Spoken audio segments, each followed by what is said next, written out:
আসসালামু আলাইকুম listeners, the horror ডায়েরির প্রথম এপিসোডে সবাইকে স্বাগতম। আশা করছি সবাই ভালোই আছেন।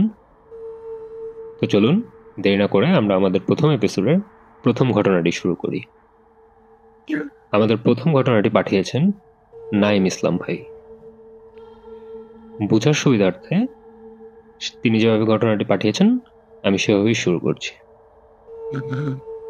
সাল 2014। বাবা মা বেলজিয়ামে বড় বোনের কাছে চলে গেলেন।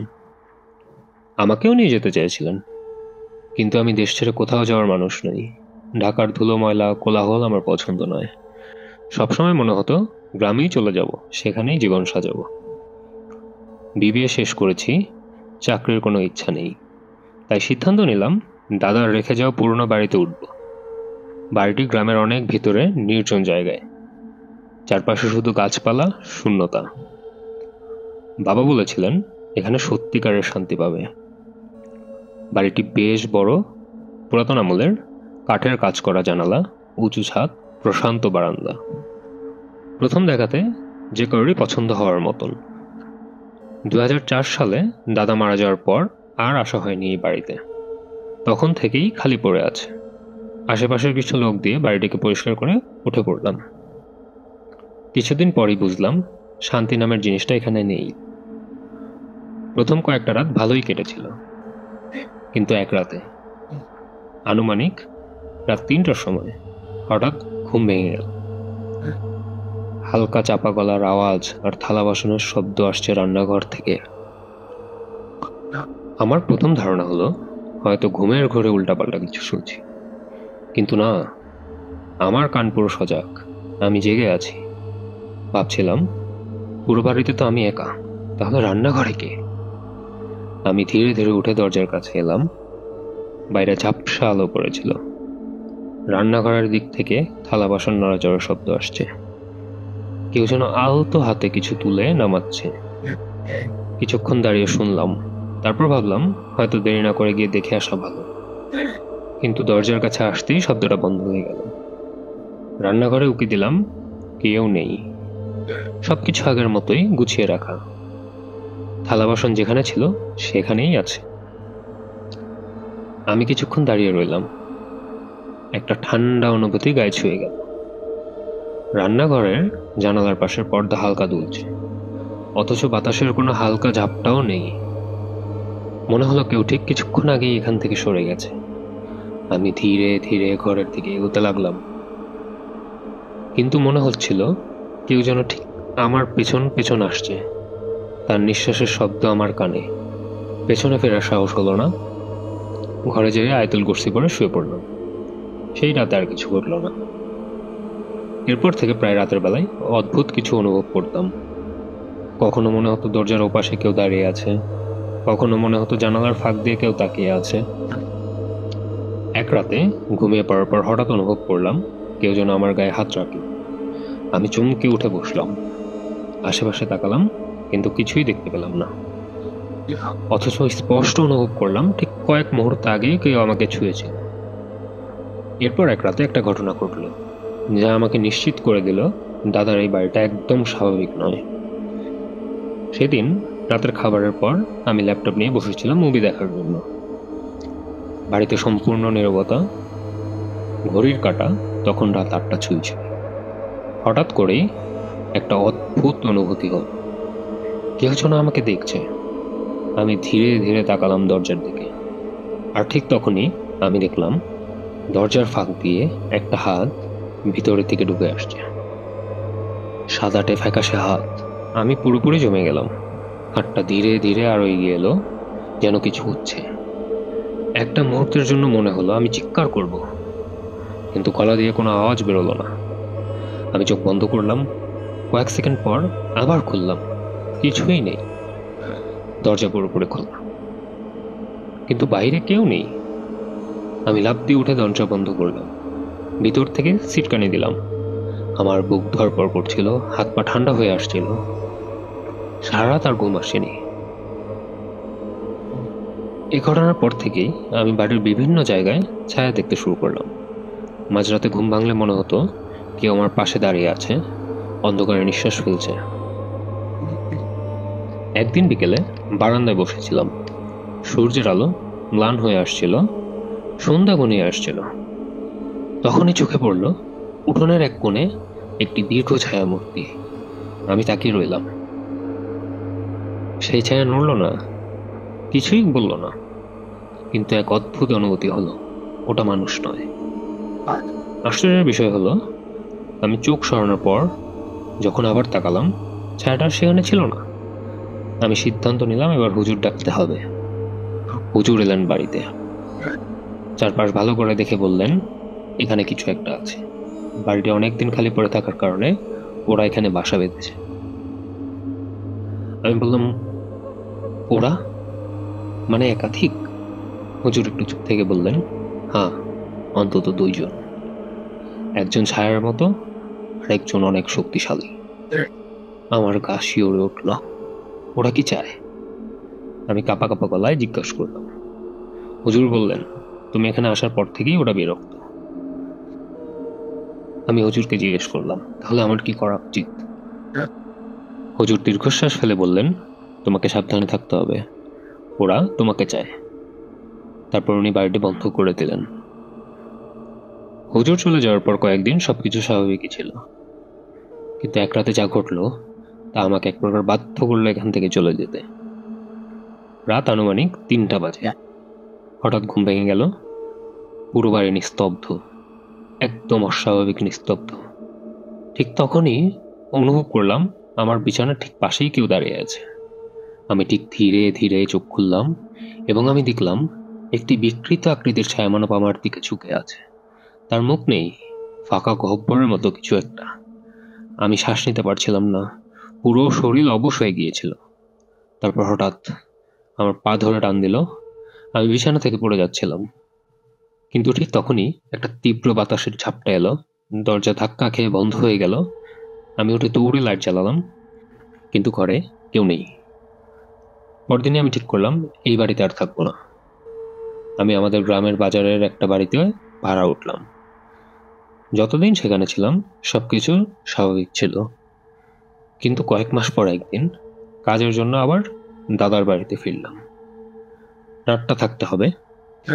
সেদিন রাতের বেলায় জানালার পাশ দিয়ে যেতে যেতে একটা অপরিচিত আওয়াজ শুনলাম। কেউ যেন ধীরে ধীরে বলছে, তুমি ফিরে এসেছো। আমার গা হিম হয়ে গেল। আমি আর দেরি করলাম না, সোজা বাড়ির বাইরে বেরিয়ে গেলাম। সাইকেল নিয়ে সোজা চলে গেলাম আমার ভাড়া বাসায়। একা এই বাড়িতে আর থাকা সম্ভব নয়। আজও সেই বাড়িটা খালি পড়ে আছে, কিন্তু মাঝে মাঝে বাড়ির পাশ দিয়ে গেলে মনে হয় জানালার ভেতর থেকে কেউ আমাকে দেখছে। নিজের বাড়িতে নিজেই হয়ে গেলাম অবাঞ্ছিত অতিথি। প্রিয় লিসেনার্স, এই ছিল আমাদের আজকের প্রথম ঘটনা। আশা করি ঘটনাটি আপনাদের ভালো লেগেছে। দেরি না করে চলুন শুরু করি আমাদের আজকের দ্বিতীয় ঘটনাটি। এই ঘটনাটি আমাদের কালেক্ট করে পাঠিয়েছেন ইব্রাহিম ভাই। চলুন দেরি না করে ঘটনাটি শুরু করি। আমি সুইটি, ছদ্মনাম। আমার বাবা মা কেউ নেই। আমার জন্মের কিছুদিন আগেই আমার বাবা নাফেরার দেশে চলে গেছেন। আমার জন্মের দিনই আমার মা আমাকে ছেড়ে নাফেরার দেশে চলে গেছেন। আমি আমার নানা, ভাই আর নানির সাথে থাকতাম। তারাই আমার দেখাশোনা ও লালন পালন করেছেন। আমার বয়স যখন 4 বছর ছিল তখন আমাকে এক দুঃসম্পর্কের খালামণি দত্তক নেন। অনেক প্রস্তাব আসতো ঠিকই, কিন্তু বিয়ে হতো না। আবার বিয়ে ঠিক হলেও কোনো না কোনো কারণে ভেঙে যেত। শেষ পর্যন্ত খালামণি ও তার পরিবারের সদস্যরা জানতে পারলেন যে খালামণির বিয়ে বন্ধ করে রাখা হচ্ছে। শুধু তাই নয়, তার কোনোদিনও যাতে বাচ্চা না হয়, আর বাচ্চা হলেও যাতে মৃত সন্তান হয়, এমন জটিল কালো জাদু করা হয়েছে। এই জঘন্য কাজটি করেছিলেন খালামণির সবচেয়ে কাছের ব্যক্তি, তার বান্ধবী ও বান্ধবীর মা। সেই বান্ধবী ছিল খালামণির আপন ফুফাতো বোন, আর তার মা ছিলেন খালামণির ফুপু। খালামণি আর তার বান্ধবী একসঙ্গেই বড় হয়েছিলেন, একসঙ্গে পড়াশোনা করেছিলেন। তাদের মধ্যে কোনো ঝগড়া বিবাদও ছিল না। তবুও খালামণির এত কাছের মানুষ এমন নীচ কাজ করেছিলেন। এসব জানার পর খালামণি ভেঙে পড়লেন। দিন দিন তিনি মানসিকভাবে অসুস্থ হয়ে পড়েছিলেন। খালামণির এই অবস্থা দেখে তার পরিবারের সদস্যরা সহ্য করতে পারলেন না। তারা খালামণির জন্য একটা বাচ্চা দত্তক নিলেন। সেই বাচ্চাটিই ছিলাম আমি। আমাকে পেয়ে খালামণি তার সমস্ত দুঃখ বেদনা ভুলে গেলেন। আমাকে নিয়ে তিনি নতুন জীবন শুরু করলেন। আমাকে পাওয়ার পর খালামণি আবার নতুন করে বাঁচতে শিখলেন। দীর্ঘ 9 মাস পর আমার খালামণি হঠাৎ করে অসুস্থ হয়ে পড়লেন। হঠাৎ তার কথা বন্ধ হয়ে গেল। দিন দিন শুকিয়ে যাচ্ছিলেন, ঠিকমতো খাওয়া দাওয়া করতে পারতেন না। তার এক প্রকার প্যারালাইজ হয়ে গিয়েছিল। খালামণিকে ঢাকার একটি স্বনামধন্য হসপিটালে ভর্তি করা হয়েছিল।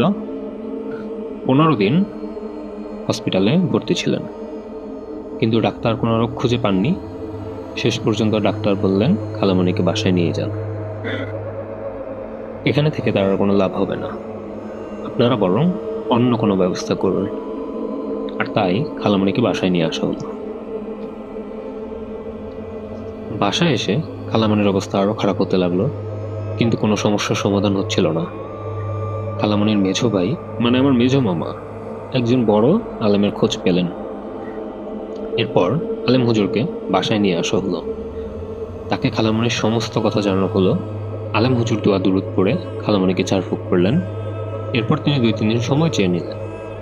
2-3 দিন পরে আলেম হুজুর জানালেন খালামণির উপর নিকৃষ্টভাবে অন্য সম্প্রদায়ের মানুষ দিয়ে মরণ বান করা হয়েছে। খালামণির নখ, চুল, পিরিয়ডের রক্ত, প্যাড আর আরবি হরফ উল্টো করে 2টো তাবিজ বানানো হয়েছে। একটি তাবিজ আম গাছের নিচে পুঁতে রাখা হয়েছিল, আর একটি নদী এবং সমুদ্রের মাঝে ফেলে দেওয়া হয়েছে। এই জঘন্য কাজটি করেছে খালামণির আপন ফুফাতো বোন এবং ফুপু। আলেম হুজুর বলেছিলেন বড্ড দেরি হয়ে গেছে, আর কিছুই করা যাবে না। ঠিক এর 3 দিন পর আমার খালামণি না ফেরার দেশে চলে গেলেন। খালামণি মারা যাওয়ার পর আমি মানসিকভাবে অসুস্থ হয়ে পড়ি। তখন থেকে আমি প্রায় চুপচাপ থাকতাম। বেশ কিছুদিন ধরে লক্ষ্য করলাম একটা লোক, বয়স 19 কিংবা 20 হবে, আমার মতো সেই জায়গায় সামান্য দূরে গিয়ে বসে কাঁদত। সে প্রায় সেখানে গিয়ে কাঁদত। একদিন এমনও হয়েছিল রাত 2টা বাজে, তখনও সে অনেকক্ষণ ধরে কাঁদছিল। তারপর তার ভাই তাকে খুঁজতে খুঁজতে এসে তাকে বাসায় নিয়ে যায়। বেশ কিছুদিন পর তার ভাই আমাকে দত্তক নিতে চাইল। প্রথমে আমার খালামণির বাড়ি কেউ আমাকে দত্তক দেওয়ার জন্য রাজি ছিল না, কিন্তু তার ভাইয়ের মায়াবী চেহারা আর স্বভাব দেখে আমার নানু আমাকে দত্তক দেওয়ার জন্য রাজি হয়। তবে দত্তক দেওয়ার জন্য কয়েকটি শর্ত দিয়েছিলেন। প্রতি 3 মাস পর পর আমাকে নানুর বাসায় কয়েকদিনের জন্য রেখে আসতে হবে এবং খালামণির প্রতিটি মৃত্যুবার্ষিকীতে আমাকে সঙ্গে করে নিয়ে যেতে হবে। সব শর্ত মেনে তার ভাই আমাকে দত্তক নিয়ে নেন। আমাকে তার বাসায় নিয়ে আসা হয়। পরে সে তার ভাইকে বলল, আজ থেকে এই বাচ্চাটা তোর মেয়ে, তুই এই বাচ্চাকে লালন পালন করবি, এর সব দায়িত্ব তোর। এরপর থেকে সে আমাকে সুন্দরভাবে নিজের মেয়ে হিসেবে মেনে নেয় এবং আমাকে নিয়ে নতুন করে বাঁচতে শেখে।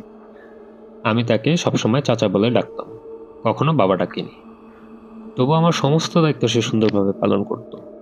আমার বয়স যখন 9 বছর, তখন আমি তার আম্মু, মানে আমার দাদির সঙ্গে একবার তার বাপের বাড়িতে বেড়াতে গিয়েছিলাম।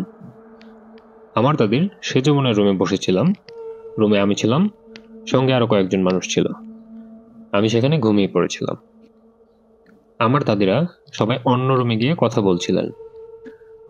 ঘুম থেকে উঠে দেখি হঠাৎ তার সে যেমন বলছে তার নাকি টাকা হারিয়ে গেছে। এরপর সবার সামনে বলতে লাগলো, হয়তো ভুলবশত আমি টাকাটা নিয়েছি। আমি বারবার বলছি আমি টাকাটা নেইনি। পরে আমরা সবাই বাসায় চলে আসি। সন্ধ্যার সময় সে আমার দাদিকে ফোন করে বলল তার টাকা নাকি পাওয়া গেছে। তারপর আমাকে বেশ কয়েকবার সরি বলেছিল। এরপর সবকিছু ঠিকঠাক হয়ে যায়, কিন্তু ওই মহিলার একটা খারাপ স্বভাব ছিল, পুরনো আমলের কথা নিয়ে সবার সঙ্গে ঝগড়া করা এবং তার কথার মাধ্যমে সবার মধ্যে ভেজাল তৈরি করা। আমার বয়স যখন 13 বছর, তখন সে দীর্ঘদিন ধরে আমাকে সবার নামে আজে বাজে কথা বলে সবার মধ্যে দূরত্ব তৈরি করে দিয়েছিল। তার এই আজে বাজে কথা শুনে আমি রেগে নানুর বাসায় চলে গিয়েছিলাম।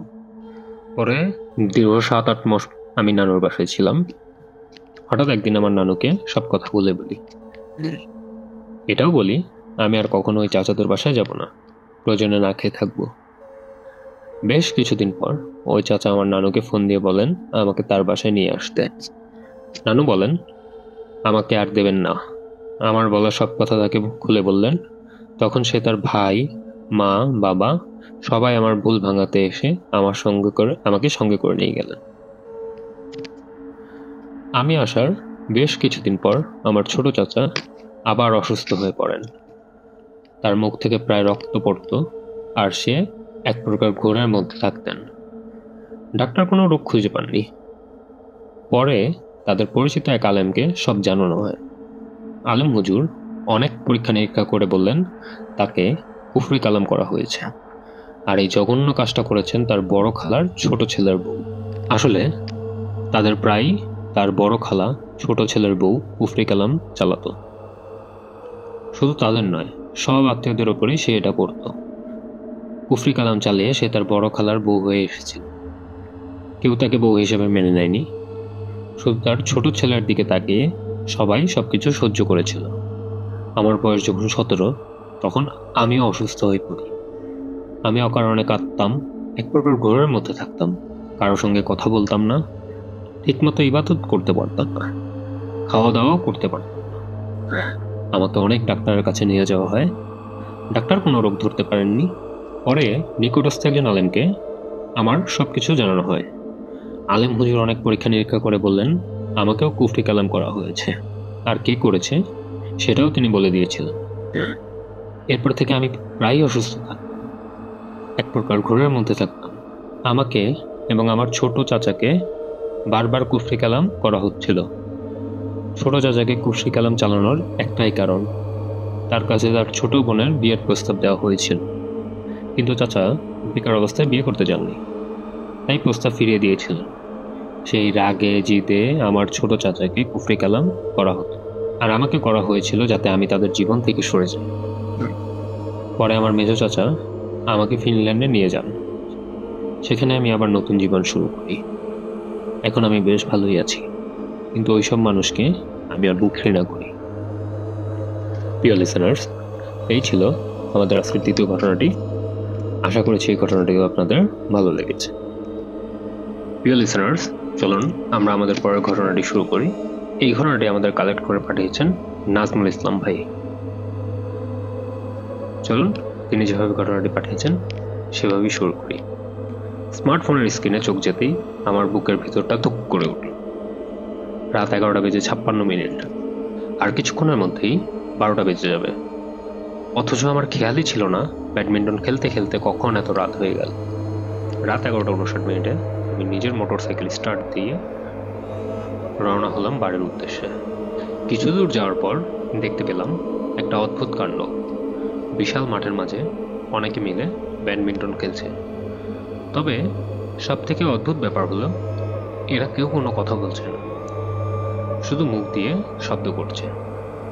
সেটা আমি এত দূর থেকে বুঝতে পারছি না ঠিক মতো। আমার মনে হঠাৎ একটা অনাকাঙ্ক্ষিত ইচ্ছা জাগলো। সেটা হলো তাদের সাথে ব্যাডমিন্টনের একটা ম্যাচ খেলা। আমি তাদের দিকে এগিয়ে গেলাম। তাদের কাছে গিয়ে বললাম, ভাইয়ারা, আপনাদের সাথে কি আমি একটা ম্যাচ খেলতে পারি? আমি দেখলাম আমার প্রশ্ন শুনে তারা তাদের রানিং ম্যাচ রেখে আমাকে একটা সাইডে হাত দিয়ে ইশারায় যেতে বলল। আমি বুঝে নিলাম তারা সম্মতি প্রকাশ করেছে এবং আমাকে তাদের সাথে খেলতে নিয়েছে। কিন্তু তাদের ব্যাডমিন্টন কোর্টের কেউ কোনো কথা বলছে না আমার সাথে। ব্যাপারটা আমার কাছে খুব অদ্ভুত লাগছিল। যা হোক, আমি তাদের সাথে খেলতে আরম্ভ করে দিলাম। আমি খেয়াল করে দেখলাম পয়েন্ট হলে তারা তাদের ইশারায় নিজেদের মধ্যে কিছু একটা ভাষা আদান প্রদান করত, আর আউট হলে মুখে আ আ শব্দ করত। এভাবে জানি না আমি কতক্ষণ খেলেছি। হঠাৎ কারেন্ট চলে যায় এবং সব কিছু স্তব্ধ হয়ে যায় সাথে সাথে, যেন নিশীথে একাকিনী বিরাজ করছে সর্বত্র। আমি তৎক্ষণাৎ মোবাইলের ফ্ল্যাশ লাইট অন করে দেখি কোথাও কেউ নেই। ডানে তাকিয়ে দেখি কেউ নেই, বামে তাকিয়ে দেখি কেউ নেই। এরপর পিছনে তাকিয়ে যা দেখলাম তাতে আমার আত্মারাম খাঁচা থেকে বেরিয়ে যাওয়ার উপক্রম হলো। দেখি একটা বেশ বড় এবং পুরনো কালী মূর্তি। আমি সাথে সাথে সেখান থেকে আমার মোটর সাইকেলের দিকে দৌড় দিলাম। গাড়ি স্টার্ট দিয়ে দেখি গাড়ি স্টার্ট নিচ্ছে না। আমার আর বুঝতে বাকি রইল না এখানে বড় কোনো গন্ডগোল রয়েছে। বহু চেষ্টার পর আমার মোটর সাইকেল স্টার্ট নিল। আমি গাড়িতে বসে কিছু দূর এগোতেই গাড়িটি আবার বন্ধ হয়ে গেল। আমি দেখছি এই প্রচণ্ড শীতের রাতেও ভয়ে ঘেমে আমার পুরো শরীর ভিজে একাকার। তারপর অনেক চেষ্টা করেও গাড়ি আর স্টার্ট দিতে পারিনি। সেলফ নেয় কিন্তু থেমে যায়। এভাবে চেষ্টার ফলে আমার শরীরের শক্তিও কমে যায়। আমি মোবাইল ফোনের স্ক্রিনে তাকিয়ে যা দেখলাম তাতে আমার হৃৎপিণ্ড থেমে যাওয়ার উপক্রম। ফোনের স্ক্রিনে তাকিয়ে দেখি রাত প্রায় 3টা বাজে। কিন্তু আমি তো এই কিছুক্ষণ আগেই দেখলাম রাত 12:30 বাজে। তাহলে এতক্ষণ ধরে আমি কি করছিলাম? আমি তখন গাড়ি ফেলে রেখে ভয়ে দৌড় দিই। কিন্তু দৌড়ের মাঝে হঠাৎ কিছু একটার সাথে হোঁচট খেয়ে ওখানেই পড়ে অজ্ঞান হয়ে যায়। জানি না কতক্ষণ পরে আমার জ্ঞান ফিরেছে। চোখ খুলে দেখি মোবাইলটা আমার থেকে কয়েক হাত দূরে ছিটকে পড়ে আছে। মোবাইলের ফ্ল্যাশ লাইটের আলোয় দেখলাম একটা প্রকাণ্ড বটগাছ। দৌড়ের সময় এর সাথেই ধাক্কা লেগে হয়তো আমি পড়ে অজ্ঞান হয়ে গিয়েছিলাম। আমি মোবাইল ফোনটা হাতে নিয়ে আবারও কিছুটা দূরে দাঁড়িয়ে থাকা আমার মোটর সাইকেলের কাছে যাচ্ছিলাম। ঠিক তখন মনে হলো কেউ যেন বটগাছের সমস্ত পাতা ঝাঁকিয়ে নাড়াচ্ছে। কিন্তু পিছনে ঘুরে দেখার সাহস আমার নেই। আমি মনে মনে যা যা সূরা পারছি সব পড়ার চেষ্টা করছি, কিন্তু ভয়ের কারণে কোনো সূরাই আর ঠিকভাবে মনে করতে পারছিলাম না। আমি কোনো মতে গাড়ির কাছে এসে গাড়িটা স্টার্ট দিলে সাথে সাথে গাড়িটা চালু হয়ে যায়। কিন্তু সেখান থেকে মেইন রোডে ওঠার পরপরই গাড়িটা আবার বন্ধ হয়ে যায়। আমি ধরেই নিয়েছিলাম আজকে আমার শেষ দিন। আমি মনে মনে সবকিছু ভুলে আল্লাহকে ডাকার চেষ্টা করছি। একসময় ফজরের আজান আমার কানে আসলো। আমি মুরব্বীদের কাছ থেকে শুনেছিলাম আজানের সময় কোনো অপশক্তি তাদের শক্তি ব্যবহার করতে পারে না। মনে সাহস নিয়ে আমি গাড়ি সেলফ দিতে গাড়িটা আবার স্টার্ট হয়। আমি গাড়ি চালিয়ে সোজা আমার বাড়ির সামনে এসে আবার অজ্ঞান হয়ে যাই। এরপর যখন চোখ খুলি তখন আমি বিছানায় শোয়া। আমার পাশে আমার মা, বড় বোন বসে আছে। ওদের কিছু জিজ্ঞেস করতে যাব তার আগে আমার বড় বোন বলতে শুরু করে আমার বাড়িতে না ফেরার চিন্তায় তারা ঘুমাতে পারেনি। ফজরের আজানের পর যখন গাড়ির আওয়াজ তাদের কানে যায় তখন দৌড়ে নিচে নেমে এসে দেখে গাড়ি সমেত আমি মাটিতে পড়ে আছি। এরপর ধরাধরি করে তারা আমাকে বিছানায় নিয়ে শোয়ায়। এরপর 7 দিন কেটে গেছে। আমার শরীর থেকে আজ জ্বর সেরেছে। এতদিনের জ্বরে আমার শরীরটাই দুর্বল হয়ে পড়েছে। বিকেল দিকে আমি দোতলার বারান্দায় একা বসে আছি। আমার সাথে কেউ নেই। সন্ধ্যা গড়িয়ে আসার পরে আমি দেখতে পেলাম আমার বাড়ি থেকে কিছুটা সামনে এগিয়ে একটা নারকেল গাছ আছে। সেখানে কেউ একজন দ্রুত গতিতে উপরে উঠে পড়ল। তবে ভয় এবং রহস্যের বিষয় হলো সেখানে শুধু সাদা কাফনের কাপড় ছাড়া আমি কিছুই আর দেখতে পাচ্ছিলাম না। মাকে ডাক দিলাম। তিনি এসে দেখলেন সেখানে কিছুই নেই। তবুও আমার মায়ের মনে ভয় ছিল এই বিষয়টা নিয়ে, তাই আমাকে সেই রাতে এলাকার হুজুরের কাছে নিয়ে যায়। হুজুর আমাকে বেশ কিছু সময় ধরে পর্যবেক্ষণ করার পরে বলে সেই রাতে আমাকে যারা ভয় দেখিয়েছিল তারা খুবই দুষ্ট জিন ছিল। এরা আমাকে ছাড়তে চাইছে না। একটা কথা বলে রাখি, আমি দেখতে মোটামুটি সুদর্শন। হুজুর আমাকে বলেছেন তোমাকে তারা যেভাবেই হোক সাথে নিয়ে যাবে। এটা শুনে আমার মা স্তম্ভিত হয়ে রইলেন কিছুক্ষণ, তারপর হাউমাউ করে কাঁদতে লাগলেন। আমি তখন কি করব মাথায় আসছিল না। এক পর্যায়ে হুজুর আমার মাকে সান্ত্বনা দিয়ে বললেন, মা গো তুমি কেঁদো না, আল্লাহর উপর ভরসা রাখো। তারপর তিনি আমার দিকে ঘুরে বললেন, তোমাকে আমি বাঁচানোর চেষ্টা করতে পারি, তবে এতে তোমার কিছু না হলেও আমার প্রাণ সংকট হতে পারে। কিন্তু আমি সেসবের পরও করি না। আল্লাহ আমাকে যে জ্ঞান দিয়েছেন এবং যে শক্তি দিয়েছেন সেটা হয়তো এই দিনের জন্যই। এটা শোনার পর আমি নিজের উপর কিছুটা ভরসায় ফিরে পাই। হুজুর বললেন, আমি তোমাকে 2-1 দিনের ভেতর খবর দেব। তুমি তোমার মাকে সাথে নিয়ে যেখানে বলবো সেখানে চলে যাবে। সাথে করে অবশ্যই তোমার পরিবারের অন্য কাউকে আনতে হবে, যে খুব কাজের ব্যক্তি। তোমার যদি ভাই বোন থাকে তবে তাদের বাড়িতেই থাকতে হবে। যাবতীয় পরামর্শ সাথে নিয়ে আমরা সম্মতি জানিয়ে হুজুরের কাছ থেকে বিদায় নিলাম। বাড়ি ফিরে ভাবতে লাগলাম, আমাদের পরিবারে এরকম কামেল ব্যক্তি কে আছে? আমার বাবা ধার্মিক ছিলেন, কিন্তু তিনি মারা গেছেন আমাদের ছোট রেখেই। আমাদের বাপ মরা পরিবারের হাল তখন থেকেই আমার মাই নিজ হাতে তুলে নিয়েছিলেন।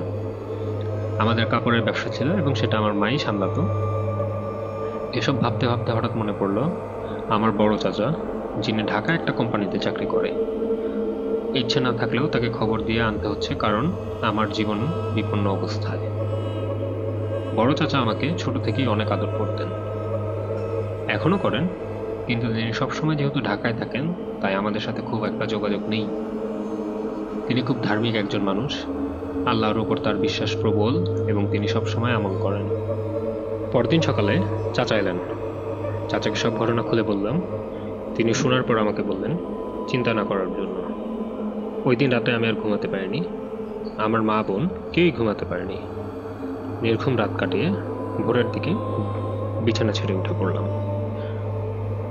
নামাজ পড়ে অপেক্ষা করতে লাগলাম হুজুরের ডাকের জন্য, কারণ তিনি আমাদের আজই একটা খবর দিবেন বলেছিলেন। বেশ বড় একটা পুকুরের কাছে একটা ডিঙি নৌকা বাঁধা, 3 জন বলশালী লোক দাঁড়িয়ে হুজুরের সাথে কথা বলছেন। হুজুর তাদের বললেন, আমি পুকুরে নামার পর কিছু আমল করব, তারপর অতিপ্রাকৃত কারণে পরিবেশের পরিবর্তন ঘটবে। হুজুর একটা স্টিলের বাটিতে পড়া তেল রেখে পুকুরে নামার আগে বললেন, আমার পুকুরে থাকা অবস্থায় কেউ যেন পুকুরের ধারে কাছেও না আসে, আর আমি মুখ দিয়ে শব্দ করার পর আমাকে সঙ্গে সঙ্গে ডিঙি নৌকা করে পুকুর থেকে উঠিয়ে আনবে। আর যদি দেখো আমি অজ্ঞান হয়ে গেছি, তাহলে ওই পড়া তেল আমাকে মালিশ করবে। আমি দেখলাম সেই 3 জন বলশালী লোক তাদের সম্মতি জানিয়ে ডিঙি নৌকায় উঠে প্রস্তুতি নিল। ইতিমধ্যে অনেকে এসে জড়ো হয়েছে এই দৃশ্য নিজ চোখে দেখার জন্য। হুজুর তাদের সবাইকে সাবধান করে পানিতে নেমে পড়লেন এবং 2 হাতের নিচে কলা গাছের ভেলা নিয়ে মাছ পুকুরে চলে গেলেন। দূর থেকে সবাই তখন আগ্রহের সাথে ব্যাপারটি দেখতে লাগলো। এভাবে 5-7 মিনিট কাটার পর পুকুরের শান্ত পানিতে হঠাৎ বিশাল বিশাল ঢেউ উঠতে লাগলো। আমার সাথে তখন আমার মা আর চাচা দাঁড়িয়ে, তারা অবাক হয়ে এই দৃশ্য দেখছে। আমার ভয়ে শরীরে কাঁপুনি উঠে গেল। টানা অনেকক্ষণ ধরে পানিতে থাকার পর হুজুর মুখ দিয়ে একটা শব্দ করলেন, সাথে সাথে হুজুরকে পুকুর থেকে ডাঙায় নিয়ে এসে সেই 3 জন লোক সেই পড়া তেল মালিশ করতে লাগলো। কিছুক্ষণ পর হুজুর স্বাভাবিক হলেন। তিনি জ্ঞান হারাননি, তবে বোঝা গেল এতক্ষণ পুকুরে থাকতে থাকতে অনেকটা ধকল গিয়েছে হুজুরের উপর দিয়ে। আমার চাচার কাজ ছিল একটা সম্পূর্ণ সাদা আর একটা সম্পূর্ণ কালা মুরগি জবাই করা। তিনি এই কাজটা করলেন। হুজুরের বলা মুরগির সন্ধান করতে করতে এক পর্যায়ে একজনের বাড়িতে একটা সম্পূর্ণ সাদা মুরগি দেখা পেলাম, কিন্তু সেই মুরগি আনতে যে কসরত করতে হয়েছে তা আর কি বলবো। অবশেষে সম্পূর্ণ সাদা মুরগি পাওয়ার পর আল্লাহর রহমতে সম্পূর্ণ কালো মুরগিও পেয়ে গেলাম।